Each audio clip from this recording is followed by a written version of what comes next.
Hello and welcome to Microbiome Meets Neurochemistry, the gut tumor evolution.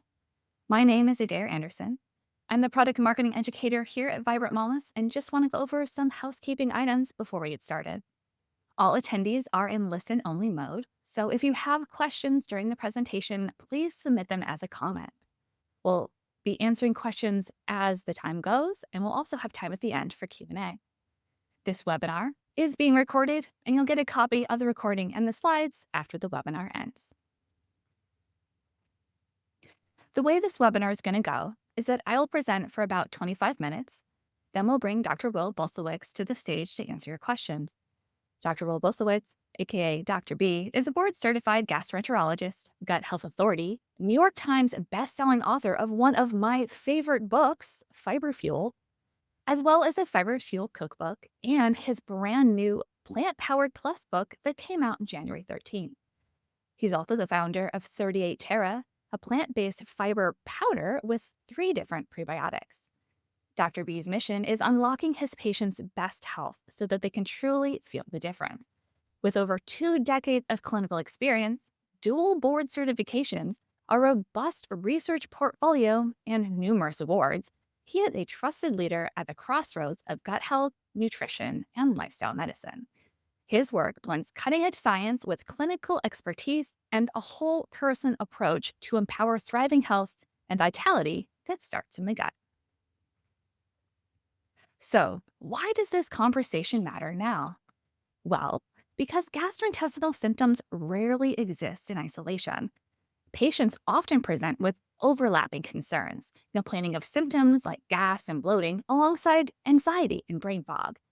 And clinicians, well, they're increasingly asked to explain how gut health connects to whole person outcomes, but are sometimes unsure what is driving what. Let's start with a definition. What is the gut-brain axis? The gut-brain axis is a broad bidirectional communication network linking the central nervous system, aka the brain and the spinal cord, with the enteric nervous system, i.e., the second brain in the gut. It facilitates constant two-way signaling via nerves, hormone, and immune system pathways, influencing both gut health and mental states. The gut microbiome acts as a central mediator in the bidirectional microbiome gut-brain axis using neuronal, endocrine, and immune pathways to influence brain function, mood, and behavior. Microbiota produce short-chain fatty acids like butyrate and acetate, and neurotransmitters like GABA and serotonin that regulate the nervous system. In fact, many studies link dysbiosis to anxiety, depression, and neurodevelopmental issues. In other words, the enteric nervous system is not an isolated independent system, but a critical component of the gut-brain axis, enabling that bidirectional communication with the central nervous system. The enteric nervous system contains over 100 million neurons and can manage digestion independently, yet it's constantly influenced by the brain via the vagus nerve and the spinal cord, as well as by the immune system and the gut microbiota, and responds dynamically to changes in the gut environment. In summary, it's one big integrated system. Historically, these two systems, the gut and the brain, have been assessed in isolation. But we go to gut testing to provide insight on microbiome balance, inflammation, and gut barrier integrity. However, symptoms like depression and anxiety often reflect how the nervous system is responding to those signals. When assessed separately, clinicians are left to make the connection between the two. The Vibrant Wellness Gut Zoomer has always done a good job of characterizing the microbiome composition and diversity with Shannon's and Simpson's indices and over 100 commensal microbes. It also identifies markers of inflammation and immune activity via the inflammation markers and the gut antibodies like anti-LPS and anti-ASCAT, anti-Saccharomyces cerevisiae antibody. And also, the gut zoomer assesses digestion, permeability, and microbial metabolites like bile acids, short-chain fatty acids, and my favorite, beta-glucuronidase. This comprehensive task offers insight into upstream mechanisms affecting gut health. However, sometimes patient symptoms don't match what gut zoomer is telling us. For example, A patient might have significant dysbiosis and present with minimal GI symptoms, but have high anxiety or insomnia. Another patient might have mild gut findings with severe mood and focus issues, or maybe even stress intolerance. Meanwhile, a patient could have persistent symptoms despite correcting the microbiome. Has anyone else felt this pain point?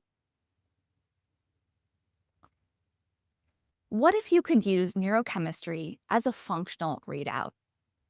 What if neurotransmitters are not the cause, but the response? Think about neurotransmitters as reflecting how the nervous system is adapting to internal signals, especially those coming from the gut. Consider how gut-derived inflammation, metabolites, and microbial activity can influence neurochemical tone.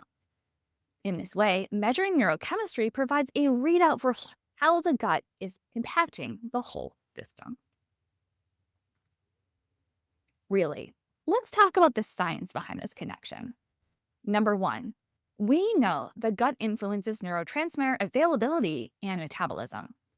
Recent studies show that up to 95% of the body's serotonin is produced in the gut. And microbes help synthesize and modulate other neurotransmitters such as dopamine, GABA, and acetylcholine. Number two, microbial activity affects precursor pathways and metabolite production. Specifically, the gut microbiota play a direct role in shaping neurochemical tone, impacting mood, behavior, and cognitive function. A key mechanism in this relationship is the production of short-chain fatty acids, such as butyrate, propionate, and acetate, which are generated through the fermentation of dietary fiber. These short-chain fatty acids act as signaling molecules, directly influencing immune function and activating the vagus nerve to communicate the calm down vibes with the brain. Meanwhile, number three, immune activation and barrier disruption can alter neurochemical balance, and we'll cover this more in a minute. If you didn't know already, Vibrant's updated gut zoomer includes neurotransmitters. We made this change because gut data without input equals uncertainty, and neurochemistry without context can result in missed sequencing. Together, these markers support clear interpretation and reduce clinical guesswork. Is anyone else having an moment? Indeed, the gut zoomer has been updated with an expanded view of the gut-brain axis. Neurotransmitter insights are now integrated into the report. You can see 13 of the 31 neurotransmitter markers on this slide. This evolution supports a more complete understanding of gut-driven systemic effects. The big picture is that it's one integrated framework. Vibrant's gut zoomer is still an easy at-home collection. In addition to the 2 stool samples, patients now also collect 1 urine tube. The stool sample provides the combined assessment of the microbiome, barrier inflammation, metabolic, digestion, and malabsorption markers, alongside the 76 pathogens and 12 antibiotic resistance genes. The urine sample measures the 31 neurotransmitters, providing insight on the serotonergic pathway, GABAergic pathway, histaminergic pathway, dopaminergic pathway, tryptophan pathway, kynurenine pathway, and other pathways. This combined assessment of microbiome and neurochemical markers provides a unified framework designed to support interpretation, not add complexity. It maintains a gut-first perspective while also capturing downstream response. The gut zoomer now includes 2 neurotransmitter infographics. The first is this tryptophan metabolism flowchart. It helps providers explain dietary sources of tryptophan, i.e. turkey, cheese, eggs, nuts, and seeds, and how tryptophan is metabolized down 3 pathways. Starting at the top, tryptophan can be converted into serotonin and then melatonin. Serotonin is known as the happy hormone because it's a neurotransmitter that regulates mood, promotes feelings of well-being, focus, and emotional stability, while low levels are linked to depression. Melatonin is known as the sleep hormone because it helps regulate the body's sleep cycle, so low levels are linked to insomnia. Tryptophan can also go down the kynurenine pathway and be converted into kynuric acid, xanthorenic acid, and then quinolinic acid. Note, if kynuric acid is low, but other kynurenine metabolites are high, That's when you want to assess factors that may be upregulating the kynurenine pathway, such as inflammation, cortisol, stress, and infection, including gut infections and dysbiosis. And finally, tryptophan can follow the tryptamine pathway, which impacts gut mobility and also mood stabilization. This infographic also lists bacterial species that impact these pathways. Here's a real-world example. Dysbiosis, specifically low levels of Bifidobacterium dentium, Roseburia, plus high levels of Pseudomonas and Clostridium could be contributing to low serotonin and therefore low GABA levels. Serotonin and GABA are both inhibitory neurotransmitters that act as the brakes or off switches in the nervous system communication. In this stressful world, it's really important to be able to dial down the nervous system. As pictured in red at the bottom, dysbiosis can result in low serotonin. Since serotonin activates the GABAergic neurons, low serotonin can then result in low GABA, leading to anxiety. On a related note, when we have low serotonin, that can also impair melatonin production. And since melatonin supports restful sleep, low melatonin can contribute to insomnia. The second new infographic is the tyrosine metabolism flowchart. This flowchart helps providers explain how tyrosine metabolism impacts dopamine, vanillyl acid, VMA, and homovanillic acid, HVA. These catecholamine neurotransmitters play a crucial role in the body's stress response, i.e. fight or flight, regulating cardiovascular function, metabolism, GI and motility, and mood. This matters because burnout, low drive, and brain fog often reflect altered dopamine turnover and not true deficiency. The infographic also lists the bacterial species impacting each part of the pathway. So how does the updated GutZoomer with neurotransmitters improve clinical decision-making? Well, number one, it helps you clarify what to address first by prioritizing the most clinically relevant findings. Number two, it helps you understand why patient symptoms persist even after the patient has completed an intensive gut protocol. And most importantly, number three, it helps you monitor your patient's functional response over time in both the gut and the brain. We have a whole webinar on root cause analysis of GI dysfunction, where I offer a clinical decision tree for GutZoomer interpretation. I'm going to share the URL in the chat later so you can get that. In the meantime, let's do a 30,000-foot overview of the sequencing of care. The first step is to assess and address foundational gut factors. I'm talking about inflammation markers like calprotectin, beta-defensin 2, and eosinophil protein X, along with permeability markers such as antizymulin, actin, and tissue transglutaminase, TTG. The key here is to figure out what's causing the inflammation. Is it gluten? Is it heavy metals? Is it bacterial overgrowth? At the same time, you want to assess and support digestive capacity by looking at markers like pancreatic elastase, fecal fats, meat and vegetable fiber. Because if the patient isn't digesting their food, guess what? Those nutrients may be fueling bacterial overgrowth. The next step is to support microbiome and metabolic balance. And this is something Dr. B knows all about. What I'm doing is talking about supporting the microbiome diversity and keystone species by eating 30 types of plants per week and 6 servings of fermented foods daily, and also focusing on resistant starch, prebiotics, and polyphenols. Because when you feed the good bacteria, they go on to produce the gut metabolites like those beneficial short-chain fatty acids we keep talking about. So once those two are underway, then it's time to review the neurochemical pattern, looking at inhibitory versus excitatory neurotransmitters. Is the patient making too much excitatory glutamate or histamine? Or are they fit deficient in serotonin, GABA, or taurine? Also, assess the patient's stress response by looking at their quinolinic acid to 5-HIAA ratio. Is it high, signaling tryptophans going down that kynurenine pathway instead of the serotonin pathway? Also, what about their sleep regulation? Sleep often suffers when patients have decreased flow down that serotonin-melatonin pathway. This is particularly relevant for patients with complex presentations. For example, patients with GI symptoms plus mood or sleep concerns. Also, individuals with cognitive or stress-related complaints but minimal GI symptoms, and cases where progress is difficult to track using gut markers alone. Let's take a look at some marker-specific examples now. In this 2024 review article, researchers found that the microbiome can influence the metabolism of glutamate into GABA. Specifically, the dysbiosis can impair this process, leading to excessive glutamate, i.e., too much excitotoxicity, and also reduced GABA, which contributes to anxiety and also intestinal inflammation. In this 2023 article from the journal of Comprehensive Psychoneuroendocrinology, the researchers found evidence that the gut bacteria communicate with the brain via the vagus nerve, influencing the release of oxytocin. Specifically, microbes such as Lactobacillus reuteri can upregulate oxytocin, promoting well-being. How cool is that?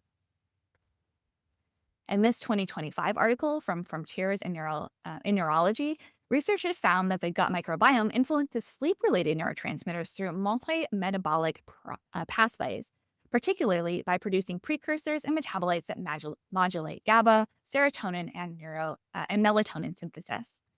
So the key takeaway here is that healing the gut can have profound impact on neurological symptoms like anxiety, sleep, and well-being. Here's my one caveat slide. This approach does not diagnose or treat psychiatric conditions. It does not replace clinical judgment or individualized care, and it does not suggest treating neurotransmitters in isolation. However, I do want to affirm that lifestyle approaches, i.e., diet, sleep, stress management like deep breathing, also psychosocial support, can be powerful modifiers of the great gut-brain axis and neurotransmitters. So, what are the key takeaways here? Number one, the gut plays a central role in shaping neurochemical balance. Therefore, the gut zoomer now measuring both gut mechanisms and neurochemical response provides clarity, especially in complex cases. And as a result, this integration supports more confident interpretation and management protocols. As Dr. Welby wrote in his first book, we want the laws of nature working for us, not against us. Science becomes the compass that guides us to that better place. With that, let's now open it up for some questions.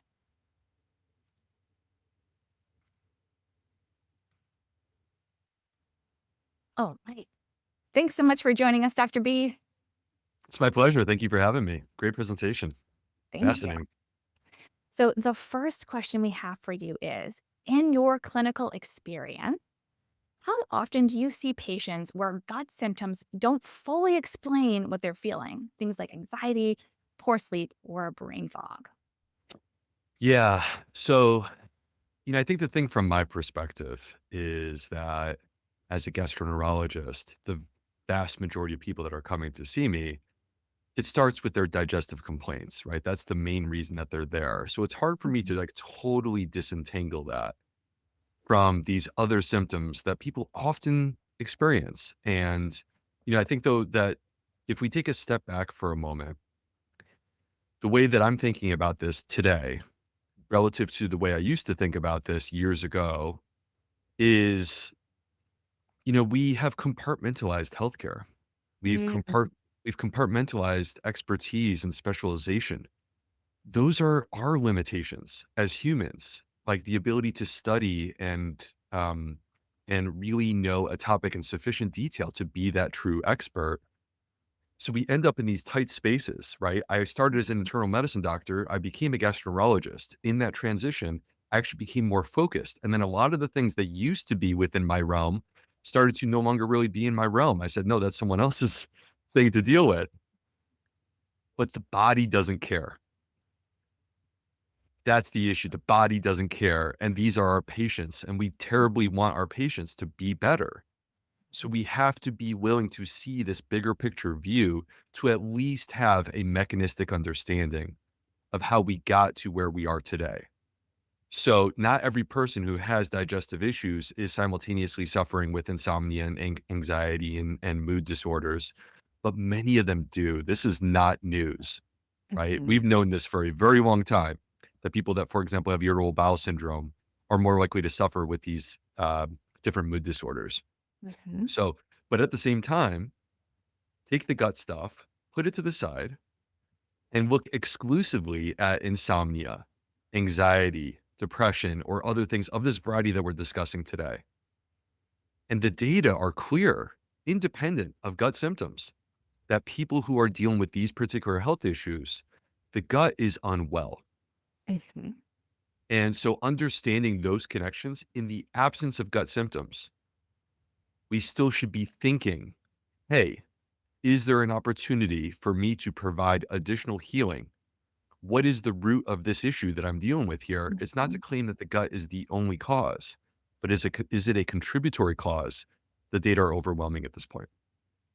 Yeah, absolutely. And I know some doctors who always start with gut zoomer. Like you have to do the gut zoomer, you have to do a stool test before we do anything else because they need to know. Because there's so many connections between what's happening in the gut and what's happening outside the gut, in the brain, but also the skin, the joints, all the things. I think we all aspire to offer that root cause understanding of what's really happening. Hmm. And, you know, we all, I think, as medical doctors, would love to get away from what we were raised on, which is to make this diagnosis that fits nicely as a code and then provide some prescriptive medicine based upon like a knee jerk response to that diagnosis code. Right. I think we want to get back to like, what is the root of the issue? That's personalized care. And you mentioned, Adair, in your presentation, the idea of an aha moment. I use that expression all the time. Like, that's what I want for people who read my books to have an aha moment Hmm. where the dots get connected for that individual person. That's quite personal when you have an aha moment. And one of the ways that we can achieve that is with these mechanistic insights that we can receive from this type of testing.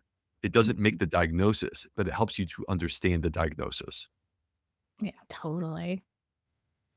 So, when a patient presents with digestive issues alongside anxiety, brain fog, or fatigue, where does your clinical thinking usually go first?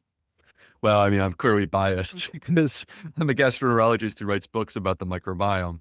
But the way that I feel about this is number one, independent of disease, we should all care about our gut microbiome. Mhm. It's too important. It is predictive of our health today into the future, Mhm. our longevity, our risk of disease. We should be nurturing this. And, Mhm. and the microbiome becomes an opportunity by focusing on that. You start to layer in these different lifestyle elements that we're trying to motivate people to do. I sort of see it as a vehicle to help to create motivation that's very tangible to achieve the health effect that we're all searching for. So I think we all should care. Now, that said, if you present to me a person who has simultaneous gut symptoms and as well, anxiety, insomnia, as a Mhm. gastroenterologist, my immediate thought is let's address the gut and let's take that as far as we can take it. And it doesn't mean that we need to withhold treatment for these other things. If it's appropriate to treat those Mhm. things, they should receive treatment.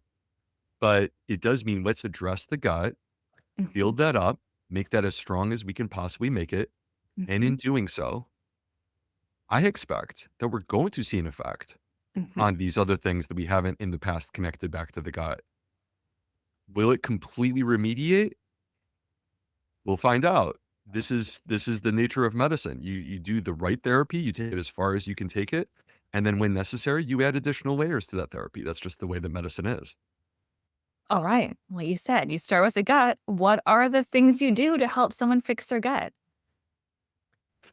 Well, I've written perhaps the most popular book on the topic of fiber, and so I think it's no secret that I'm a huge fan, and I find it shocking, to be honest with you, that this is not the front and center conversation, not only online. It's crazy that online we're focusing on protein to this day, Mhm. um, but even amongst, for example, the administration and Health and Human Services and things of this variety. Like I'm in shock that like this wasn't the centerpiece of the updated dietary guidelines.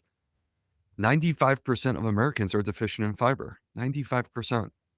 Yeah. The average woman, her consumption is 15 grams per day. It should be 25. That's a Mhm. massive deficiency. That's a 10-gram deficiency.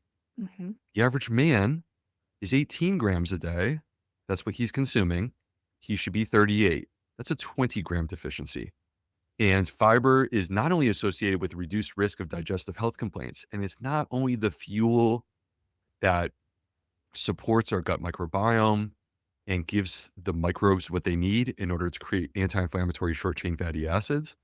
It's not just this. We have clear data, massive systematic reviews and meta-analyses indicating that to us that people who consume more fiber, they reduce their risk of having a heart attack, reduce their Mhm. risk of dying from heart disease.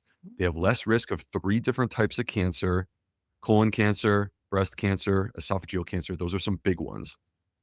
They're less likely to die from cancer. They're less likely to have a stroke. They're less likely to be diagnosed with diabetes. And by the way, that's actually just one systematic review and meta-analysis. We have other studies with Alzheimer's, other studies with chronic kidney disease. I'm naming all the top 10 causes of death. If we want healthier Americans, we should be focusing on fiber. So from my perspective, my goal is to address that specific issue. That's what really a very large part of my platform is about. But I must also say there that there are some people that's hard for them. We can dig into that if you want to. It's hard for them because Mhm. basically the gut is like a muscle. And when it's Mhm. dysbiotic, that gut muscle is weak and it needs to be rehabilitated before you can even exercise it. So there are opportunities to heal the gut that have actually nothing to do with the food that you eat. That's a big area of focus in my new book, Plant Powered Plus. Really, not just like, yes, food is discussed, but what are the things that we can do in terms of our daily routines, our daily rhythms, our sleep patterns? What are the things that we can do in terms of human connection, spiritual connection, addressing traumas? These are important factors for many of these patients. Yeah, totally. Thinking about your exercise in the gut, I always tell my patients, okay, think about this is for I work with a lot of patients who have SIBO and they've been on low FODMAP for a long time. Okay, think about these things like if your goal is to bench press 100 pounds, you're not going to start with 100 pounds, right? You're going to start with 5 pound, like just dumbbells and just do that till that feels easy. Then you go to 10, then 15, and slowly over time, you'll build it back up. And like in that That's way, you can have fewer symptoms while still increasing the fiber to the point where your microbiome can flourish. that's exactly it. The average American microbiome is designed for 15 to 18 grams of fiber per day because that's what we've been eating. That's what you've trained it on. Yeah. Right? If you stop walking, it's one of the most shocking things that a doctor will see in the hospital. I'm sure many of the healthcare providers who are here today can relate to this. It's shocking how quickly people become deconditioned by laying in a hospital bed for just a couple days. They could Mhm. come in super, super fit, and just a couple Mhm. days later, they can barely get up out of the bed. It's wild. So our gut has not been sufficiently supported through the years, but we have to change that because if you continue to shy away from it and hide, that's like effectively the equivalent of saying, "Hey, I hurt my knee, so I'm just gonna go lay on the couch for the rest of my life. I'll never feel pain." Right? That doesn't Right. make sense. You gotta rehabilitate the knee. Yeah, totally. A little bit of pain for so much more gain. We gotta do the physical therapy, gotta push through it to get full range of motion back. Like, Yeah, and physical therapy is an incremental strategic thing. You're not naturally gravitating into the pain. You're managing the pain. You're reducing it as much as you can. Like a low mhm, FODMAP diet is an approach that allows us to facilitate that. But you mhm. shouldn't stay low FODMAP. You have to start to expand and reintroduce those foods eventually. Yep, absolutely. All right, let's look at another question.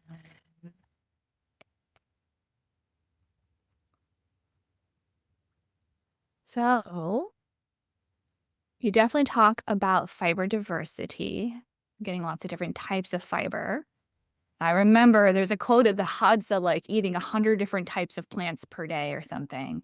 Beyond digestion, what changes do you notice in patients' mood and resilience or sleep when they improve their diet? Can you give us some success stories of how these things happen? 100%. I mean, the coexistence of insomnia and anxiety and depressed mood in people that suffer with digestive health conditions like irritable bowel syndrome, ulcerative colitis, Crohn's disease, it's massive.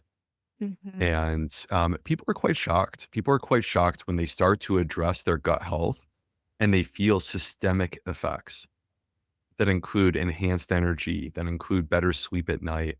There's quite clear mhm. data actually connecting fiber intake to improvements in sleep and sleep quality.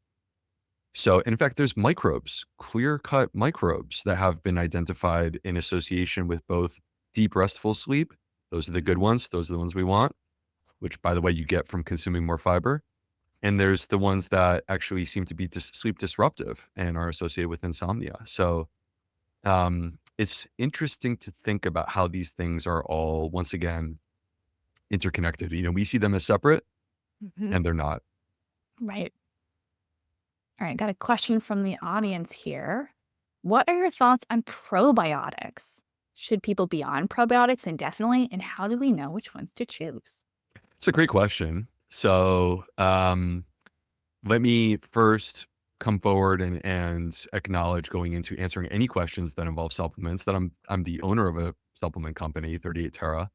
And the reason that I started this company is because I was a gastroenterologist taking care of thousands of patients, seeing the benefits of prebiotics and probiotics, but finding that the industry was not providing me with what I thought were superior products. So ultimately, I felt that I needed to basically step in and create the things that I saw as being missing. So now to answer the question on probiotics, is there a role for probiotics? Yes. Does the role and the efficacy match the amount of hype that exists out there? No. Generally speaking, the answer is no. And the idea that gets presented to mostly the consumer, like direct to consumer, not through healthcare providers, because clearly we would push back quite hard against this.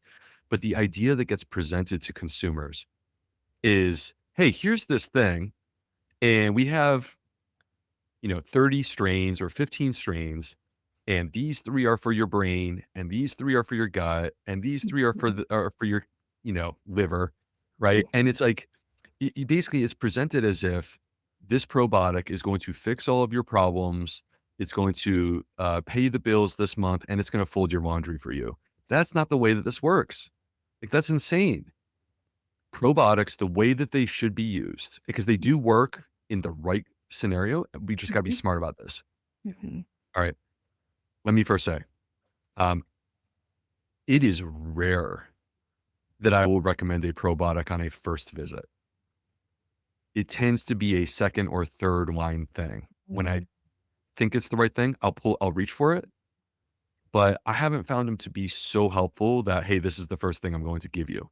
Mhm. Whereas if you went back and examined the medical records from my patients through the years, since basically 2014, probably 95 to 98% of patients were recommended a fiber supplement on their first visit because I Mhm. saw those benefits. And we can discuss why that's different. But with probiotics, the way that I approach them is it should be the right strain Mhm. in the right amount, the right dose for the right condition, proven by science. So what I'm looking for is like you work backwards. What am I trying to treat? Is it constipation? Is it bloating? Is it irritable bowel syndrome? Whatever it is that I'm trying to treat, I want to find a randomized controlled trial among humans showing that the probiotic is superior to placebo. And if that is true, I'm willing to try that probiotic because it's not a tremendous amount of risk other than the cost. Mhm. And I will typically trial it for 8 weeks. And the reason why 8 weeks is because there are studies, actually quite a few, where you will see that actually the first 4 weeks, they don't have as much of an effect. And then the back second 4 weeks, they do. So Mm. I will try it. I will see what happens. And if it's not providing the effect that I'm searching for, I drop it immediately and I move on. I might move on to another probiotic if there's another one that has sufficient evidence. It doesn't mean that all probiotics are a failure. The the complex thing, Adair, real quick comment, sorry, hope you don't mind, um, is that each of us has a unique gut microbiome. Mhm. So for that individual person, we are making the diagnosis, but we don't know what the gut microbiome looks like unless we test it, Mhm. right? So in that context, you provide this probiotic that may have evidence for example, irritable bowel syndrome. You provide that probiotic because that's what the data says. Mhm. You don't know how that probiotic's going to fit in that unique microbiome. It may help, it may do nothing, it may harm. I mean, I understand that's also what the case is with medication as well. But the point from my perspective is that this is a trial. This is really a trial and error thing. You give it a shot Mm. based upon the evidence, and if it works, great. And if it doesn't work, you move on. Such a systematic approach. I love that, Dr. B. 8 weeks, y'all. 8 weeks. Give it 8 weeks. If it works, awesome. If it doesn't, try something different. Um, my response to people asking about probiotics as well, it's sort of like adding a new kid to a school. Like, how much is that new kid really going Yes. to culture? Whereas, like, feed the straight A students, give all the food to the straight A students. So there's such a great culture of great studiousness that no other bad players can exist. Yeah, whenever possible, I want to enrich the native microbes and make them stronger. Mhm. That's your microbiome. And that's really the idea behind prebiotics is that by providing the prebiotics, I can make your microbiome stronger, grow. Like it's not the same as taking a probiotic, but grow the same strains, grow those microbes, and also give the microbiome what it needs to produce short chain fatty acids, which is ultimately the part that I think is what matters the most. It's not actually the fiber or the Mm. microbes, it's what comes from those two things. Yeah. So, what specific things are going to help them create more short chain fatty acids? Well, the two main types of prebiotics that are basically the precursors to short chain fatty acids are fermentable fiber, Hmm. which is basically soluble fiber. Hmm. So insoluble fiber tends to be the classic 1980s view of fiber, which was like it just runs through you. Right. That's insoluble. Soluble is what gets fermented by our microbes to produce short chain fatty acids. And then the other type are resistant starches. Mhm. So resistant starches that you can find in green bananas, you can find in legumes, whole grains, you can find in potatoes. If you cook any starch, and then cool it, you will create retrograde starch. So that includes putting your sourdough in the fridge. That includes taking your mashed potatoes after Thanksgiving and putting them in the fridge. You're actually creating resistant starch to feed the gut bacteria. One of the things that's kind of cool there, something that I have discovered through the years as I've studied this topic more and more, is that fiber tends to feed the microbes in the right colon. So I'm tapping my right colon right now, even though it looks backwards. Fiber tends to feed, and that's actually where the terminal ileum inserts into the colon. So that's the first part of the large intestine. Mhm. So fiber feeds there. Resistant Oh, starch seems to actually travel more distally okay. and arrive into the transverse and the descending colon. So in a way, when you pair these two, fiber and resistant starch, you actually are basically creating a whole colon effect because all the microbes get fed. And then if you sprinkle in polyphenols, Hmm. so polyphenols are the colors of all of these different plant-based foods Mm. and include like some classics that everyone's heard of, quercetin, resveratrol, curcumin, and turmeric. These are all polyphenols. Turns out that 95% of polyphenols are not digested until they come into contact with your microbes. So they too are food for the microbiome. They too, we call them prebiotic, but it's a different approach because what happens is, for example, the curcumin, it comes into contact with the microbes. There is a shift that occurs in the microbiome. So certain species are enriched, anti-inflammatory ones, but you didn't actually produce short chain fatty acids from the curcumin itself. But now the curcumin gets activated and absorbed into the body. So now you get the anti-inflammatory benefit from this. But now you have a microbiome that has been shifted. You have more anti-inflammatory microbes that are designed to ferment fiber. So whatever fiber that you were consuming, even if you don't increase it, you did ultimately increase the short chain fatty acid production. So this is where fiber, resistant starch, and polyphenols, we should be striving towards these three things in terms of our diet. This is exactly what I recommend in my new book, Plant Powered Plus. And I also think that this is the combination that we should be striving for in the event that we're taking a supplement. That's why you'll find exactly that in our 38 Terra product. Awesome. Thanks for giving the comprehensive answer. We need the soluble fiber plus resistant starch plus the polyphenols to feed the entire microbiome in the colon to do all the Yes, perfect. and when you eat a variety, like you said, 30 different plants per week, when you Mhm. eat a variety, you don't have to engineer this. You've already done it. The body is taking care of it for you. So that's the beauty of variety is like that diversification allows you to get all of these different nutrients in balance. Mhm. And that's how we ultimately create a high quality diet. Love that. All right, let's totally take a right turn and go into a different topic with another audience question. So, Okay, cool. patients who have an over or underactive autonomic nervous system, what is the order of treatment to address the nervous system, like a safe and sound protocol, etc.? First, you do that, then GI protocols. Like, any thoughts there? Oh yeah. So one of the things that I discuss in my book and I've been talking about for many years is the ways in which stress and trauma can impact our gut in a Mhm. powerful way. And for many of our patients, this actually turns out to be the most important thing. So I would love to make it sound like, hey, eat a variety of plants and you're going to address everyone's issues. That unfortunately is not the case for everyone. For some people, this is the most important thing. And so if there's a trauma or stress that is basically foot down on the gas, activating the sympathetic nervous system, and it's in many cases unremitting for these people. And when we activate the sympathetic nervous system, we activate that stress response throughout our entire body. Mhm.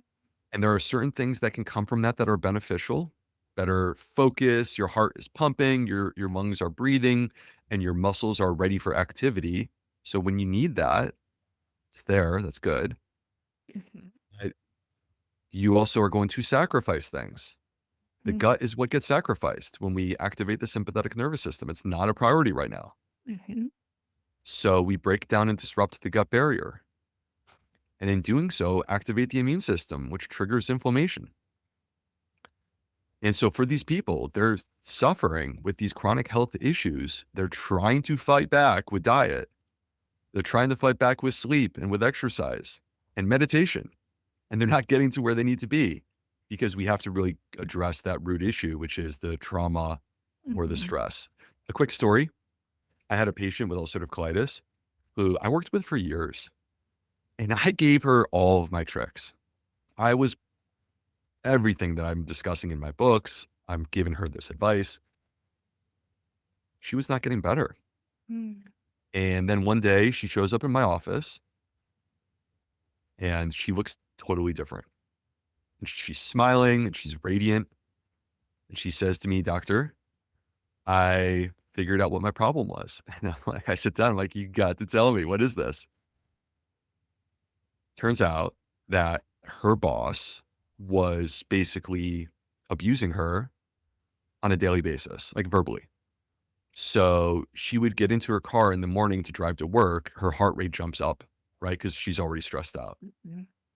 She goes into the office and in front of her peers, right? Like I mean, I think about how do I feel about my friends, and if someone makes fun of me who has power over me, her boss Mhm. would make fun of her and berate her in front of her peers, degrade her. And it wasn't until she had the audacity to quit the job. And when she did, she went into remission.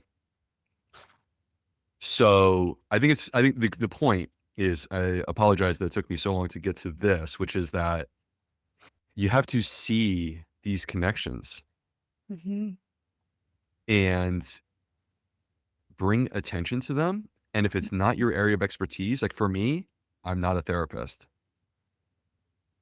but I can identify the root of the problem and then I can bring that to my patient's attention, help them to understand that, and then get them to the solutions that they need. If it's not so intense, if they don't necessarily need therapy, then what we really want is we want to take the foot off the gas and Mhm. apply it to the brake which is the parasympathetic nervous system. And it was, as you mentioned in your presentation, activation of the vagus nerve. Mhm. So, and we do that through creating space and time during our day where, like, if I were to summarize what are parasympathetic things, there are moments where we feel safe. Mhm. So, whether that's exercise or spend time outdoors or connecting to another person, having a nice conversation, or spend time in prayer or meditation, reading a Bible or um, uh, yoga or sauna. Like these are all examples of things that activate our parasympathetic nervous system. And unfortunately, we live in a world where our foot is constantly on the brake. And then even when we should be taking our foot off the brake, such as the end of the day, Twitter is trying to trigger us. So it's important to make space for these things. Oh, totally. Yeah. Try to spend more time of your day in rest and digest. I know vagus nerve experts say we should spend 80%, that's 80% of our day in rest and digest. I don't even think we're spending 10. No, definitely. I live in Washington, D.C., and I can say no, definitely not in my Yeah. school. Um, on that note, what modalities of somatic therapy do you use? And do you personally use these or you just refer out? And specifically, I what are your refer thoughts? out. Yeah. So like cognitive behavioral therapy would be Mhm. like sort of the classic that I've used the most in the past Yeah. for people that have trauma. So, but I always refer out. That's not something I do myself. Thoughts on Vegas stimulation devices. So, Mhm. it's an exciting area of development. There is research and it's far reaching. And to me, as I sit here today, the way that I interpret the research, the body of research, which I did discuss in chapter 8 of my new book, Plant Powered Mhm. Plus, the way that I interpret this body of research is proof of principle that activation of the vagus nerve is in fact powerful. In terms of reaching for the implantation of a device, to me, that's something that I would have to like basically exhaust other opportunities for healing before I would ever consider that. And Mhm. I'm not aware, like I haven't reviewed recently what are the approved indications for a vagus nerve stimulator as we sit here right now. So obviously we would have to review and see like where do we stand with that. Gotcha. So mostly refer out anything people can find to be more in rest and digest and take their foot off the gas and start putting it on the brake. Calm that nervous system, y'all. Next question comes from Emmy Brown. Do you ever suspect and treat for intestinal parasites despite having a negative test? And have you ever seen parasites or other GI infections, for that matter, associated with mood disorders? Very targeted question here. So I tend to be and I'm certainly open to discussion on these topics. There's many ways to treat patients. There's going to be anecdotal examples of so many things that work for individuals. So trying to find the right way to approach in our patients is like ultimately where I'm at. What works? That's what I really care about. Let's get to our goal of helping these people. I tend to be of the frame of mind. I am highly opposed to the idea of approaching many of these health conditions with antimicrobials of any variety. So now, we can call them antibiotics, we call them antimicrobials, we call them antiparasitics. Like there's different names and they're not all exactly the same, obviously. So we must acknowledge that. Mhm. But um, at the same time, what I have learned through the years is I think we're so much better off focusing on building as opposed to trying to destroy. Mhm. So, and an example of this, it doesn't mean that if I have a confirmed parasite, would I treat that? 100%, right? If I was convinced that that was the cause of the symptoms. Now, if I have a parasite in the absence of symptoms, that's a more complex question Mhm. because we have identified there, like for example, in my work with a company called Zoe, we identified something that has been traditionally acknowledged as a parasite called blastocystis Oh. that actually is tremendously beneficial to your metabolism. and that the vast majority of Americans, because of the industrialized worlds that we live in, the sterility of our homes, the sterility of our diet, the vast majority of Americans don't have blastocystis anymore. If you went to Africa, they'd be everywhere, Mhm. right? Go to a third world country, it's everywhere.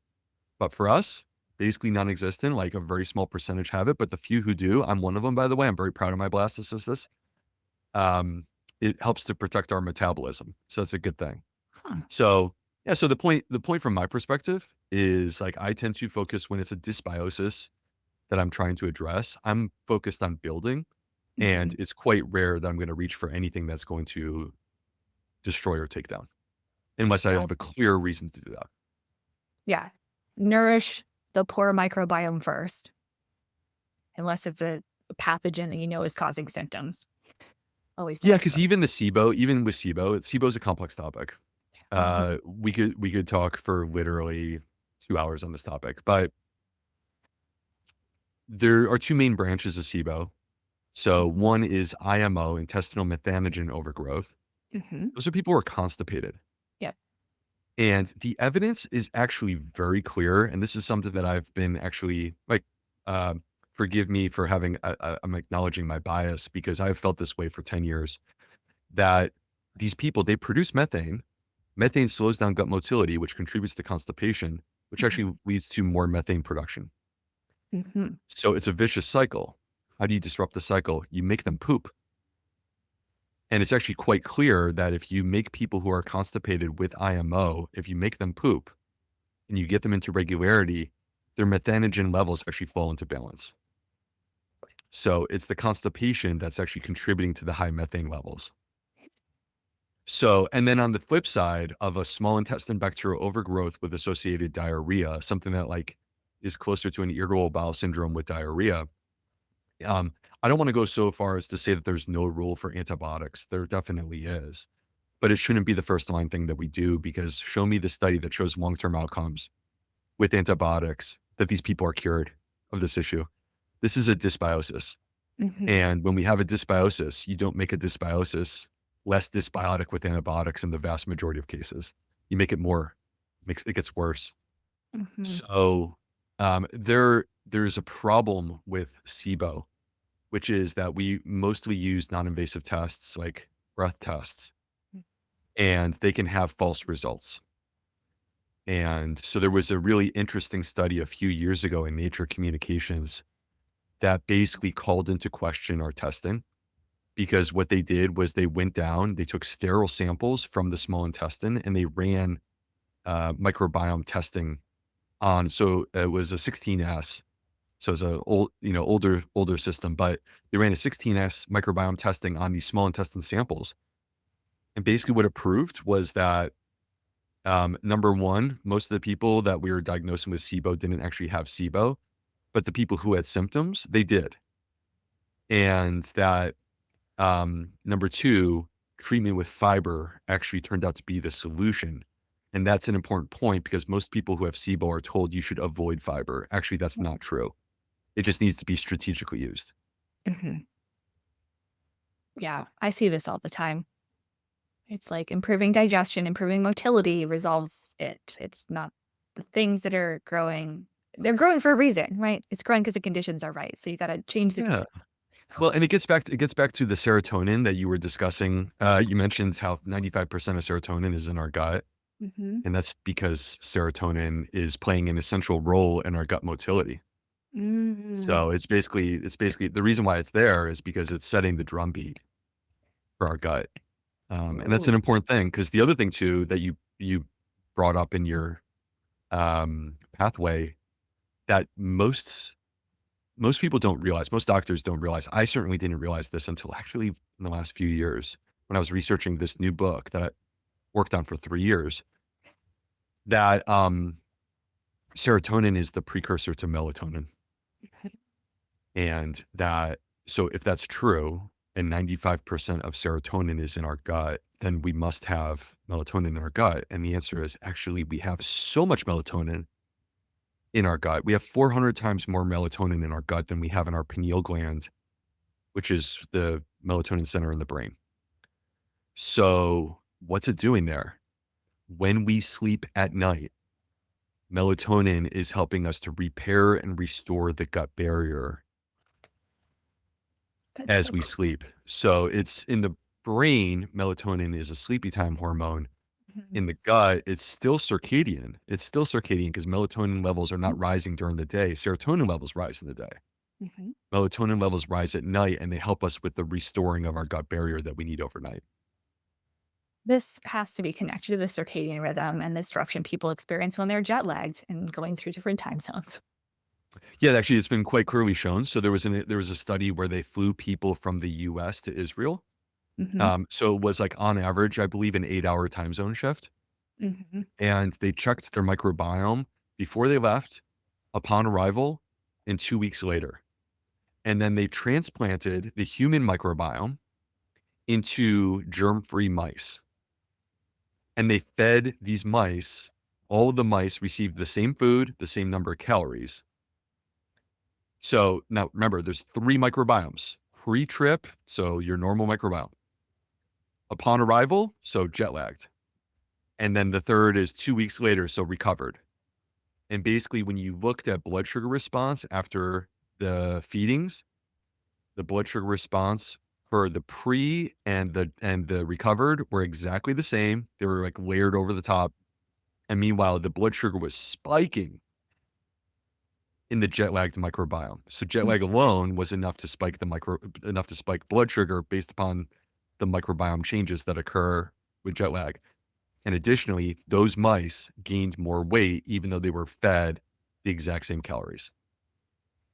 So having a consistent sleep-wake cycle is gonna be really helpful for those who wanna lose weight, is what you're telling me. 100%. And also, well, because what do we do when when we have a bad night's rest, right? I mean, I know this from like every Mhm. medical doctor, every person who works in a hospital knows. You do a shift at night, and then you eat junk the next day, Mhm.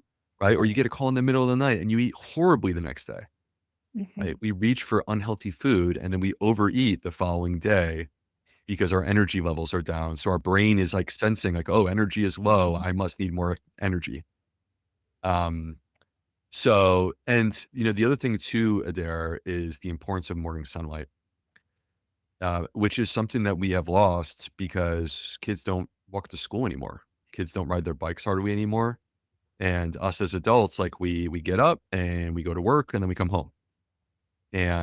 But we have to make time for outdoor sunlight in the morning because that actually sets the circadian rhythm for our entire body, Mhm. sets when melatonin gets turned off, and then also like basically will set up evening melatonin release. And thirdly, increases serotonin levels. So morning sunlight is a free resource that we all should be taking advantage of, and we should be talking to our patients about this. We call this chronotherapy. Chronotherapy is basically taking advantage of circadian rhythm. It's not just sleep. Morning routines are at least as important as nighttime routines. I totally get that. It's me every morning out on my balcony, drinking my There we coffee, go. getting morning daylight in my eyes before I lock myself in my office back here. I Um, mean, for me, this has become so important that it's become a non-negotiable for me. So, mhm. and it's like a fairly recent discovery, but I can't actually function the way that I need to if I don't actually get that time outdoors. Yeah, totally. Do we have time for 2 short questions? 2 more. I think so. You're asking me? Yeah, let's go. Alright, so we talked about no antimicrobials most of the time, but how do you feel about berberine, which we know supports the natural production of GLP-1 and Sure. balancing blood sugar, but it's also antimicrobial, so where do you stand on that? Yeah, I mean, I'm not worried about the antimicrobial effects of you could argue that garlic is antimicrobial, and that doesn't mean that I would avoid garlic, right? True. So it's more so the idea of taking concentrated sources such as antibiotics, but also such as things like oregano oil. Like that's not a Mhm. natural thing. People don't just consume oregano oil, right? So as opposed to something that's far more natural. All right, my general approach, and this is what I discuss. I've actually been very consistent on this through the years, and it's also in my new book. My general approach is that I want to optimize for diet and lifestyle first. It Mhm, doesn't mean I withhold treatment when treatment is appropriate. I'll provide treatment immediately if that's what's appropriate. But mhm. I think that really, to me, the bedrock of healing is what we do with diet and lifestyle with our patients, because that's really addressing the root of the issue. Mm. And then it's necessary, we move beyond that into the additional opportunities we have. One of them is in supplements. So berberine is a supplement. Berberine is not metformin. We shouldn't be trying to replace metformin with berberine. Like that to me would not be an appropriate use. But when you're taking a patient where you're trying to optimize their diet and their lifestyle, and you see an opportunity for something that you think can add to that, Mhm. you add it. So I actually use berberine myself and chromium. Why? Because of these exact benefits that we're discussing. Do I need it? I don't know if I actually need it, but I actually like that I'm able to achieve nice metabolic balance in my life, and it's worked for me. So, There and you it's go. part of a bigger pattern that obviously is starting with diet and lifestyle. Personalized. Yep. Not just one bullet for everyone, but like personalized, what does this person need? And that. Yeah, and Um, to me, I'm a very outcomes driven person. Like, mhm. let's get pragmatic. What works? How do we Yeah. get people there? Yeah. Right. So, and I think that we shouldn't have artificial boundaries that say this is not allowed. You're not allowed to use medication because that's allopathic medicine. Well, that's not fair. We need those medicines. You're not allowed to use supplements because it should only be diet and lifestyle. Well, that's not fair either. Supplements can help a lot of people. I've seen this a bajillion times. So let's just basically build plans for the individual person that address their needs and combine all these factors. So less black and white thinking and more in the gray. What do we need specifically for this person? Just like their Yeah. fingerprint, just like their microbiome, it should be unique and personalized for them. Yeah. Yeah. And of course, evidence based, but that's Mhm. what we're talking about. Yeah. We had one more question that was seconded by like multiple people. So Okay. this is the last one for today before we close. Do you have traditional Candida elimination protocols to treat Candida, like minimizing carbs and sugars, other foods you would actually recommend, including that might be excluded as far as carbs and fibers go? Yeah, so this is a great question, and it brings us back to the discussion that we had earlier about is it better to target the things that you think are bad and try to destroy them, or is it better to build up the microbiome? There's Mhm. been queer so first of all, we all know, all of us, that when does Candida arrive the most powerfully? It's during antibiotics, right? This is when people are at risk for thrush, Mhm. esophageal candidiasis, Mhm. vaginal yeast infection. Mhm. And there's clear cut data there where you look at the initiation of antibiotics and you see the candida levels spike because basically they're taking up the ecosystem has been disrupted. There's a vacuum and they're taking up the opportunity to rise up and create issues. It's very similar to C. diff infection. And bacterial levels plummet. Mhm. Right? And so it's the weakness of the bacteria that allowed the candida. It's not the strength of the candida. The candida was already there. It's the weakness of the bacteria. It's the fact that we disrupted the ecosystem. It's the fact that we created Mhm. dysbiosis. And so the way that I try to approach these issues, like, would I stand for a low sugar diet? Yes, for everyone. Like, I mean, I think that if I can use the candida opportunity as added motivation to get a person to avoid sugar, yes. Would I ask them to avoid fruit? No, because that fruit with the fiber and the polyphenols Mhm. the fiber and the polyphenols far outweigh any sort of fructose or simple sugars. And that's going to rebuild the microbiome. And when we rebuild the microbiome and we emerge from dysbiosis, we naturally will suppress the candida. And I feel that the data are very clear on this. All right. I got it. That's clear to me. Just feed the microbes we want to see more of. Make sure that microbiome as enriched and balanced and supported as possible, because that is the only way to really prevent the overgrowth of things you don't want to be there. That's right. All right. We are over time, so I'm going to let you get back to your busy day. Thank you so much for joining us, Dr. B. This has been such a pleasure. Thanks, Audience, everyone. thanks so much for your questions. And until next time, everyone, have a vibrant day. This webinar is for educational and informational purposes only. It is not a substitute for professional medical advice, diagnosis, or treatment. The views expressed by guests and hosts are their own and do not necessarily reflect the official policy of Vibrant Wellness. As always, consult your healthcare provider before applying any recommendations that you have heard here today.